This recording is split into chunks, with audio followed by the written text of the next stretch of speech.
Welcome to Chemistry at Hononegah High School. I'm Brian Brown, and today we'll be continuing our notes on Chapter 3. And we've just got done talking about how you round when you add or subtract, and we just got done talking about how you round when you multiply or divide. And really what we're going to look at today are two instances in chemistry where you're going to be applying those rules. So while we're going to be talking about density and we're going to be talking about temperature conversions, what we're really doing is practicing what we just finished. Rounding addition, subtraction, rounding multiplication, division. The first one we'll look at is temperature. Now there's a lot of confusion about temperature and confusing temperature with heat. So what I want to look at here is just a quick way to think through some of these concepts. So what contains more heat? A glass of boiling water or an iceberg? So think about it and pick which one you really think it is. Now, and this is not a trick question, this is an actual question. So is it the glass of boiling water or is it the iceberg? And the answer, surprisingly, is the iceberg. So temperature and heat are related ideas, and they do share some things in common, but they also share some important differences. Now, you can think of temperature as average heat. And while a iceberg has a small average heat in any given area, or volume, I should say, in the iceberg, because it's huge, all those little bits add up to a significant amount. Think of it as if everybody on Earth had a penny. Well, nobody's rich. Everybody's got a penny that doesn't seem like much money. But if we pool it all together, we end up with a lot of money. So the average amount of money on Earth, if everybody had a penny, would be very low. It'd be 1 penny apiece. But the total amount of money adds up to a significant amount. And that's where we're at with our iceberg and heat. Another question, what does the body sense? Does it sense temperature or does it sense heat? Well, most people would say it senses temperature, but it actually senses heat flow. And one easy way to prove this is if you put one hand in really hot water and one hand in really cold water, and then let your hand stay in the water for about 30 seconds. The one in the hot water is going to feel hot. The one in the cold water is going to feel cold. It's exactly what you would sense if you were sensing heat flows or if you were sensing temperature. Now, if in between the two we had a beaker of room temperature water, now, if you sense temperature and you put both hands in the room temperature water, they should feel the exact same because obviously the temperature is room temperature, and that's going to be the same with your left hand and with your right hand. But the reality is you sense heat flow, and when you put your hot hand in the room temp water, it's going to feel like you just plunged it in ice water. And when you put your cold hand in the room temp water, it's going to feel like you put it in very hot boiling water. So you can't sense temperature because both hands would feel the exact same, and they clearly wouldn't. So what you actually sense is heat flow. So you're at around 98.6 degrees Fahrenheit. The room around you is probably somewhere between 70 and 75 degrees Fahrenheit, so it's going to be colder than you are. So if you actually touch any object in the room, which is going to be about at the room temperature, you'll notice it feels cold. Well, it's not because of temperature, it's because its temperature is lower than you and you start to lose heat. And it's going to then feel cold. The faster you lose heat, the colder the object was. So that's why it feels cold when you touch it, because it's colder than you are and you start to lose heat to it. Now, if the object was warmer than your 98.6 and you touched it, it would feel hot because now heat would be flowing into you and your body would sense that as hot. So heat is actually a type of energy that gets transferred between two things of different temperatures. So when hot touches to cold, then hot will spontaneously start to lose heat energy to the cold. Now, one thing about heat is it can't be directly measured. Temperature can. So we can get out a thermometer, we can actually measure what the temperature is. Well, temperature is a measure of the average kinetic energy of the particles in a sample of matter. So heat is dealing with the amount of total kinetic energy they have, and temperature would be average. And really what temperature determines is the direction of heat flow or heat transfer. Whatever is hotter in temperature is going to be spontaneously losing energy to whatever is colder. So when you take a look at temperature and heat in this web here, you can see there are some things similar. Both temperature and heat are dealing with kinetic energy, and they're both properties of matter. But they also share some very important differences. Temperature can be measured with a thermometer. It's a measure of average kinetic energy, and the units we would use to measure temperature are typically Celsius or Kelvin in chemistry. Everyday life, you might hear degrees Fahrenheit. Whereas on the flip side, the heat side, you can't measure it directly. It's the total, not the average, and we measure it in joules or calories, a unit you may have heard in reference to food. That's technically 1,000 little c calories. It's a food calorie, and that's different. But you've heard the concept of calorie related to energy before. Now, when you take a look at the scales, what is the Fahrenheit scale? What is the Celsius scale? What is the Kelvin scale all about? Well, the Fahrenheit scale has a unit of degrees Fahrenheit, and 0 on the Fahrenheit scale is based on an equal mix of snow and ammonium chloride. The scientist that came up with this thermometer was literally trying to come up with a way to measure temperatures. And he found that if he took a sealed tube that had mercury in a channel within the tube, as the mercury changed temperature, expanded and contracted. And he could use that to try and measure relative temperatures of things. Well, it's not scaled. So what he decided to do was try and come up with a way he could scale his thermometer. And what he came up with, and the reason why he came up with this was he wanted a reproducible way he could make something very cold in the lab, and he would call that 0. So 0 in the Fahrenheit scale has nothing to do with the temperature at which ice freezes or anything. It really is, how could he reproducibly get something very cold in the lab? That's what he called 0. And then if he found the temperature of something else, that gave him another mark on the scale. He could divide equally between the two and end up with a scale. And as it turns out on the Fahrenheit scale, 32 would be the freezing point of water. So 0 is well below that. And 212 happens to be the boiling point of water. So at the freezing point of water, the boiling point of water, these would be your temperatures on the Fahrenheit scale. And Fahrenheit is something we're all comfortable with because we hear about it every single day in the news. Now, in chemistry, we don't use the Fahrenheit scale because honestly, in many situations in chemistry, we need to get to the Kelvin scale in order to do math. And it's a pain to get from Fahrenheit to Kelvin, but it's actually relatively easier to get there from the Celsius scale. So most of the time when we do measurements, we would use what most people would consider as the metric way of measuring temperature, which would be the Celsius scale. And the Celsius scale is based upon water. And what another scientist, happened to be by the name of Celsius, did was he found out the temperature at which water was freezing. So he got basically melting or freezing ice. Easier way to do it is get ice and then let it start to melt and shake it up till it reaches temperature equilibrium. And as long as it's melting, it's going to stay right at the same temperature. And that he marked a 0 line on his thermometer. And then he got boiling water. And once again, as long as water is boiling, it's going to stay at a constant temperature. Now he set his thermometer in there, and the thermometer obviously went up significantly. And when it stopped changing, he put another line, and that's what he called 100. And he just divided and scaled his thermometer based upon that. 100 divisions between 0 and 100, that's what each degree stands for. So Celsius was a much easier scale to basically set up. You didn't have to have ammonium chloride and mix an equal amount of snow and ammonium chloride to get to a consistent temperature. It was just the freezing point and the boiling point of water. Now, the way it works out, the Kelvin scale is actually fairly closely related to the Celsius scale, and you'll see that in the next picture.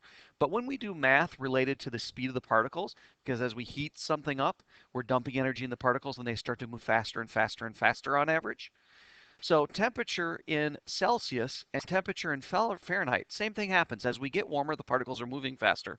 But when we get to 0 in those scales, the particles haven't stopped moving and we can actually get below 0. Well, in the Kelvin scale, at 0 Kelvin, all particle motion has actually stopped.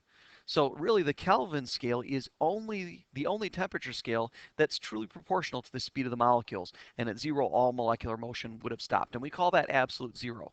Now we can approach absolute 0, but we really have no way of isolating something from the universe so much we can remove all of its energy, because it's still going to be nearby something that has a temperature and dumping energy in. So while we can get something extremely close to 0 Kelvin, it's a theoretical impossibility to actually reach there.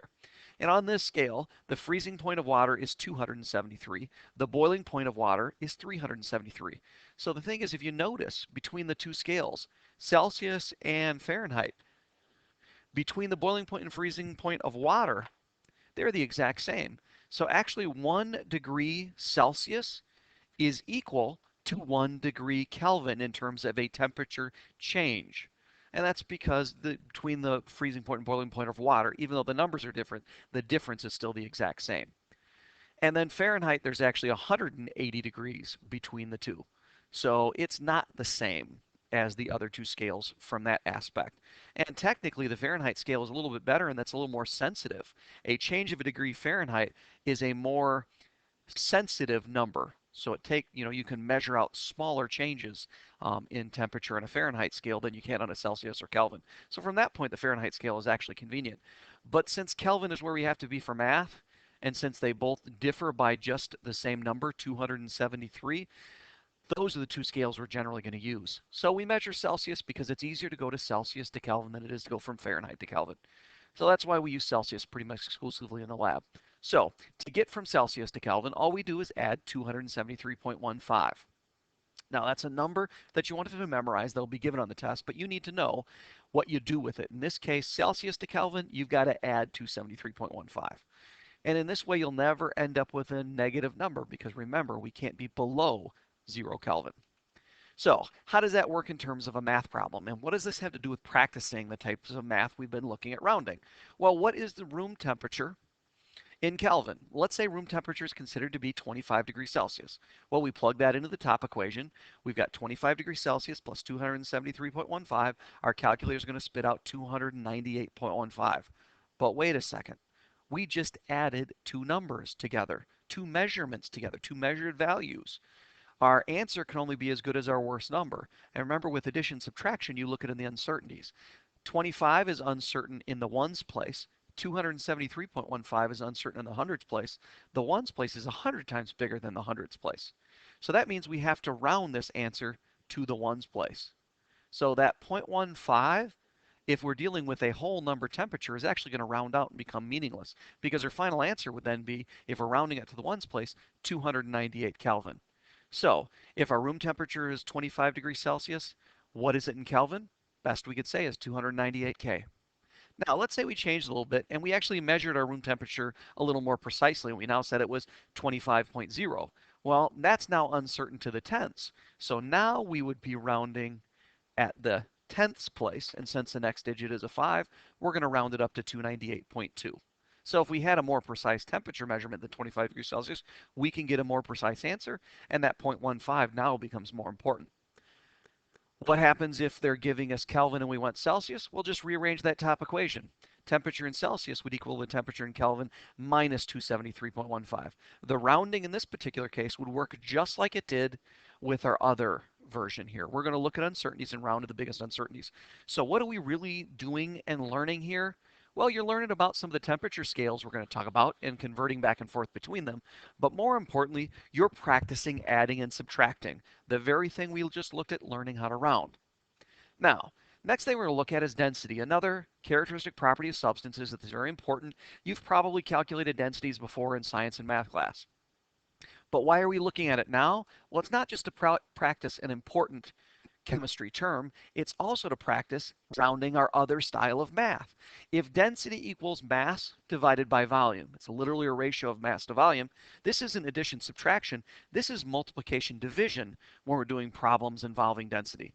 And the reason I say it's multiplication division when this is written as a division problem is if we know any two of these three, we can solve for the third. If they give us the density and the volume and ask us to calculate mass, I rearrange this equation and it's actually going to be a multiplication. And multiplication division is rounding differently than with addition subtraction. So the biggest reason we're looking at density now, besides the fact that we're practicing a little bit of useful chemistry, is we're actually practicing what we just learned a few days ago. And that's how to round appropriately when we multiply or divide. Now, one thing about the density equation here, until we do more math, and we're going to do quite a bit more math involving equations in second semester, and involving math just in general. Second semester is much more math heavy than first semester is. But sometimes some of the students in chemistry are a little bit weak with some of the algebra that we're dealing with here.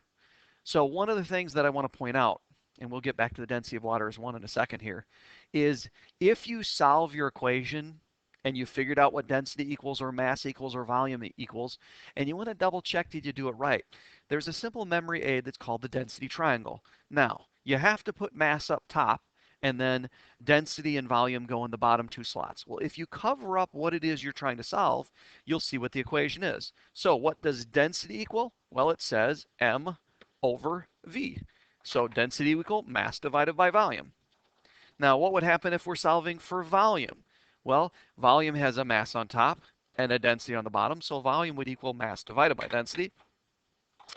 And then finally, those are two of the division forms of these problems. What happens if we're solving for mass? Well, notice density and volume Let me erase that. Density and volume are on the same level. So think of it like this. Mass would equal density times volume. So if you've derived an equation and you're just solving the problem and you're wondering, well, am I doing the math right? The density triangle may help you. Now, the other thing I want to mention here is because this pops up from time to time in problems, and that's the density of water is 1 gram per milliliter. Now, it wasn't an accident. It ends up being the easiest number to remember, 1. It's just that the scale for metric was derived around simple measurable things. And what's simpler and more measurable than water?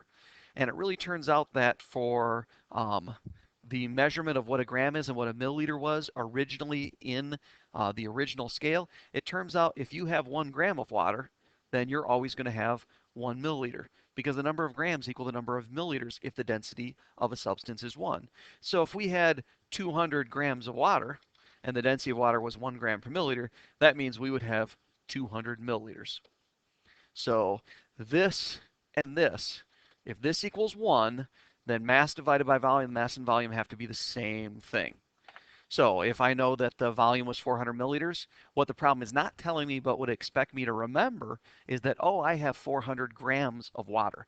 And every once in a while, that little tricky thing pops up in chemistry because you'll have a problem and you're looking at it and you're thinking, well, I need the mass of water, and it doesn't tell me the mass of water. It only tells me the density. I'm sorry, it only tells me the volume of the water. Well, remember, if you know the volume in milliliters, then you know the mass in grams because the density of water is 1 gram per milliliter. So that's kind of a related idea that pops up from time to time during the year. So let's take a look at a density problem.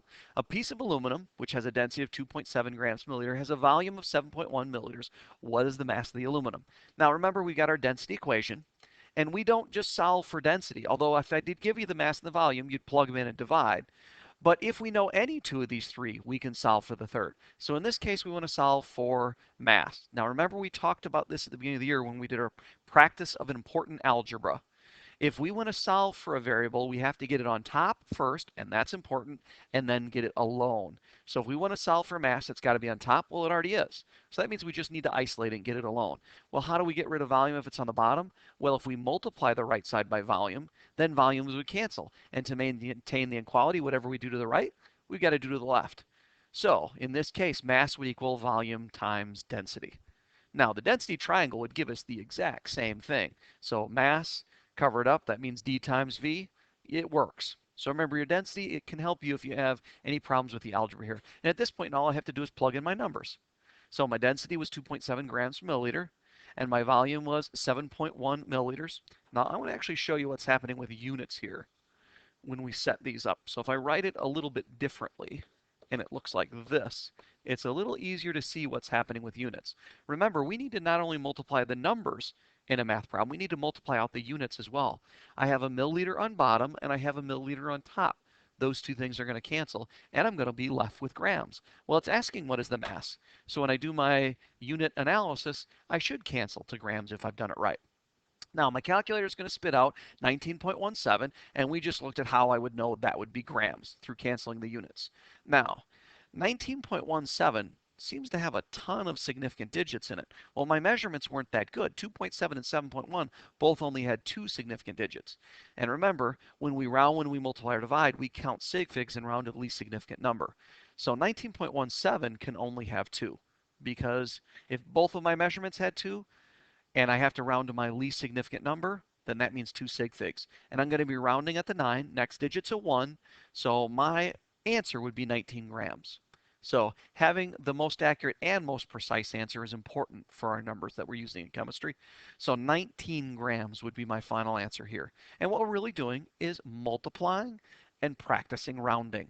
So I know it looks like we're doing density problems. What we're really doing is multiplication, division, and rounding. Now, let's take a look at another problem. A piece of metal has a mass of 12.42 grams. If the metal is found to have a density of 9.35 grams per milliliter, what's its volume? Well, we're talking about densities, masses, and volumes again, so we're still dealing with the same equation, but now we need to solve for volume. And remember when I talked about solving for a variable, we need to get it on top, and then we need to get it alone. Well, volume is on the bottom. I don't want the volume on the bottom, so I need to cancel out that volume.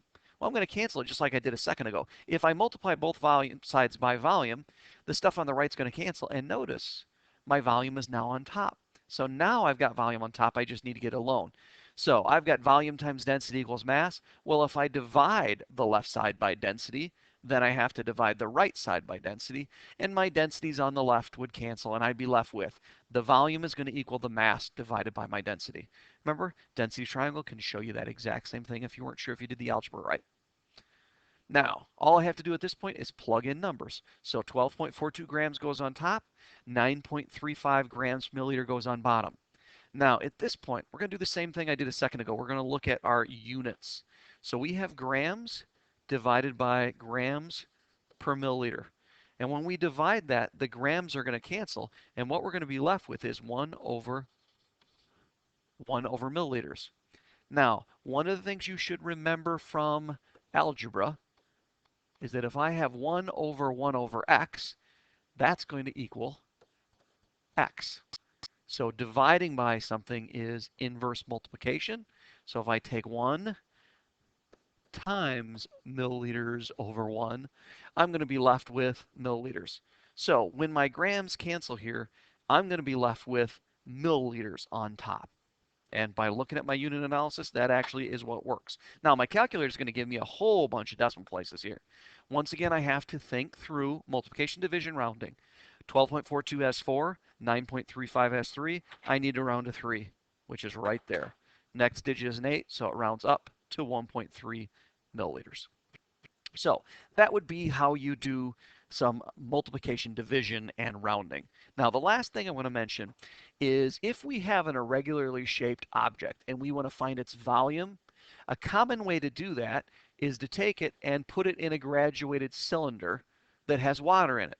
Because if I read the initial reading and then I throw this into the solution, my water level is going to go up. And if I subtract those two water levels, I can actually calculate what the volume of my odd shaped substance is. So if you're doing a problem, you notice it gives you two volumes, that means you need to find the actual volume of the object by subtracting the two volumes, because you're looking at finding the water by what's known, or volume by what's known as water displacement. And it's how we have to measure the volume of odd shaped objects, is fill a graduated cylinder partially with water, put the object in, and the water level is going to go up. The difference between the two water levels would equal the volume of the substance. And this is Archimedes' principle. So that's something that you may see in a problem where we're dealing with volumes. So don't let that throw you if you see two volumes in a density problem. And that's where I'm going to finish our notes. Thank you.